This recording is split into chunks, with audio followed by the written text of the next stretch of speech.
হঠাৎ করেই সব ওলটপালট, কেঁপে ওঠা ভূখণ্ডে টিকে থাকা দায়। ধরিত্রীর তীব্র ঝাঁকুনিতে থাইল্যান্ড আর মিয়ানমারে ভেঙে পড়ল সুউচ্চ আকাশছোঁয়া অট্টালিকা। মুহূর্তে যেন ভাঙল তাসের দেশ। তাকিয়ে দেখা ছাড়া কারো কিছুই করার নেই।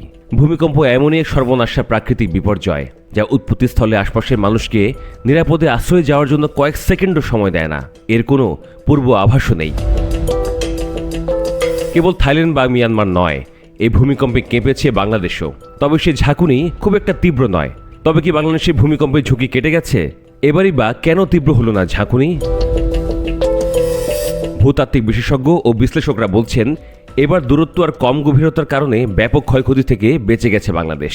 শুক্রবার দুপুরে মিয়ানমারের ইরাবতী নদীর তীরে মান্দালয়ে যে স্থানে ভূমিকম্পটি উৎপত্তি হয়েছে, ঢাকার আঙাগাঁও থেকে এর দূরত্ব 597 কিলোমিটার। 1400 কিলোমিটার দীর্ঘ মিয়ানমারের সাগাইং ফলটি